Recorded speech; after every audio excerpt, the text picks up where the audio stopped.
سورہ نساء کی آیت نمبر 71 تلاوت ہوئی ہے۔ اللہ تبارک و تعالیٰ نے اہل ایمان کو ایک خاص حکم ارشاد فرمایا ہے۔ فرمایا خذو، بناؤ، پکڑو، خذرکم، اپنی حفاظت کا سامان۔ جب یہ اپنا دفاع کر چکو، فانفروا ثبات او انفروا جمیعا، پھر نکلنے میں کوئی حرج نہیں، چاہے آپ تنہا نکلو یا مجتمع ہو کر نکلو۔ آیت کے سیاق و سباق سے پتہ چلتا ہے کہ اللہ تبارک و تعالیٰ اہل ایمان کی کس قدر دیکھ بھال اور حفاظت فرما رہے ہیں، اور ان کو آنے والے خطرات سے حفظ ما تقدم کے طور پر پہلے تیار رہنے کا حکم ارشاد فرما رہے ہیں۔ چونکہ پیچھے جہاد کا حکم جاری ہے، اس مناسبت سے بھی ہے، اور عام حکم بھی ہمارے لیے یہی ہے کہ اللہ تبارک و تعالیٰ اہل ایمان کے دوست ہیں، اور بہترین دوست، وفادار دوست یہ ہے کہ اپنے دوست کو آنے والے خطرات سے آگاہ کر دے۔ اللہ ولی الذین آمنوا، اللہ دوست ہے ایمان والوں کا۔ یخرجہم من الظلمات الی النور، وہ ان کو نکالتا ہے تاریکیوں سے روشنی کی طرف۔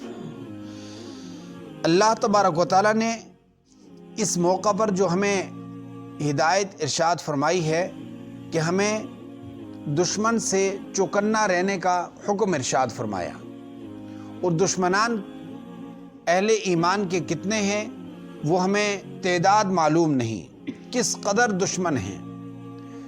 بڑے دشمن جو اہل ایمان کے ہیں وہ 4 ہیں۔ ان 4 دشمنوں سے پوری شریعت کو اگر کھنگال لیا جائے تو ایک ایک دشمن کا نام لے کر اس سے حفاظت کا سامان، اس کے حفاظت سے تدبیر، کیا کیا تدبیر ہیں وہ قرآن کریم میں، احادیث میں کثیر تعداد میں موجود ہے۔ سب سے پہلا جو دشمن ہے انسان کا وہ اس کا نفس ہے۔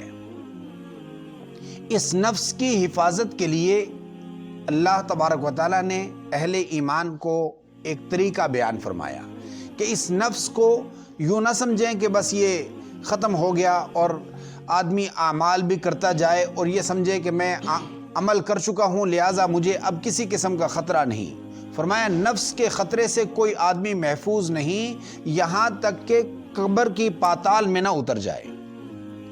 نفس ایک ایسا دشمن ہے انسان کے اندر بیٹھا ہوا کہ وہ تھوڑے سے عمل سے، تھوڑی سی نیت سے بڑے عمل کو غارت کر کے رکھ دیتا ہے۔ آدمی بظاہر تلاوت کر رہا ہے، دکھانا مقصود ہے، وعظ کر رہا ہے، دکھانا مقصود ہے، اور ایسے ہی جہاد کر رہا ہے، دکھانا مقصود ہے۔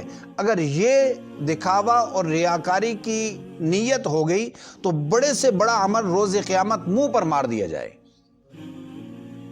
اس لیے نفس کے اس خطرے سے بچنے کے لیے بہترین طریقہ کیا ارشاد فرمایا؟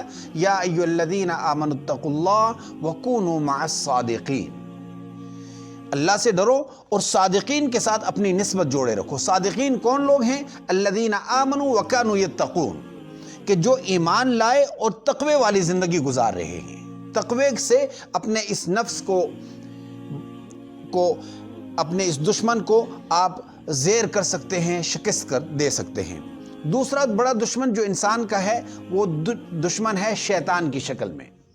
شیطان سے بچاؤ کے لیے قرآن کریم میں فرمایا کہ یا بنی آدم اللہ تعبدوا الشیطان انہ لکم عدو مبین، یہ تمہارا کھلا دشمن ہے۔ وَأَنِ اعْبُدُونِي، میری عبادت کرنا، اس کی عبادت نہ کرنا، میری عبادت کرنا۔ حالانکہ شیطان کی کوئی عبادت نہیں کرتا، تو عبادت سے یہاں پر مراد تابعداری اور فرمانبرداری ہے کہ شیطان کی بات نہ ماننا، شیطان کی بات نہ ماننا۔ انہ لکم عدو مبین، میری عبادت کرنے سے مراد یہ ہے کہ میری بات ماننا، اس کی بات نہ ماننا۔ اور حدیث میں بہت سارے طریقے ایسے بیان کیے گئے ہیں کہ جس میں بیان کیا گیا کہ آپ کس طرح شیطان کے بہکاوے سے بچ سکتے ہیں۔ صبح و شام کی دعائیں، ذکر و اذکار، صبح ایک آدمی 11 دفعہ اعوذ باللہ من الشیطان الرجیم پڑھ لیتا ہے، شام کو اعوذ باللہ من الشیطان الرجیم 11 دفعہ پڑھ لیتا ہے، اس کا یہ دن شیطان کے بہکاوے سے حفاظت کا بن جائے گا۔ جو آدمی معوذتین کا ورد کرتا ہے وہ شیطان کے بہکاوے سے بچ سکتا ہے۔ گھروں کو نمازوں سے، تلاوت سے آباد کرنے سے گھر سے شیطان کے اثرات ختم ہو جاتے ہیں۔ شیطان کیا ہے؟ وہی جنات ہیں جن سے ساری دنیا پریشان ہے، آسیب ہے، جنات ہیں، سحر ہے، جادو ہے، یہ سارے کام ہمارے اپنے کیے درے ہیں۔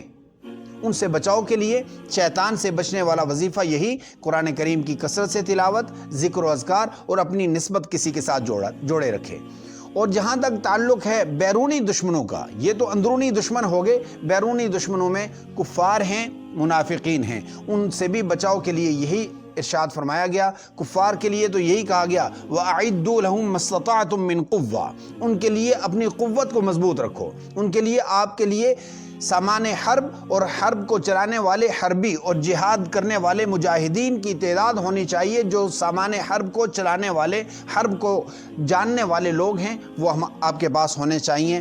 اور جو منافقین ہیں، منافقین کے بارے میں یہی کہا گیا کہ ان کی جب بھی کوئی خبر آپ تک پہنچے تو اس سے بچاؤ کا طریقہ یہی ہے کہ آپ اس کی تبیین کر لیں، آپ اس کو جانچ پھٹک لیں کہ کہیں ایسا نہ ہو کہ وہ کوئی غلط خبر پہنچا کر کے آپ کو بہکاوے میں لے آئے۔ اس لیے فرمایا یا ایھا الذین آمنوا خذوا حذرکم، اپنی حفاظت کا سامان مضبوط رکھو، اور پھر چاہے آپ اکیلے نکلو یا مجتمع ہو کر نکلو۔ دعا فرمائیں کہ اللہ تبارک و تعالی اہل ایمان کو، امت مسلمہ کو، جتنے بھی شیاطین ہیں، جتنے بھی دشمنان ہیں، ان سب سے حفاظت نصیب فرما دیں۔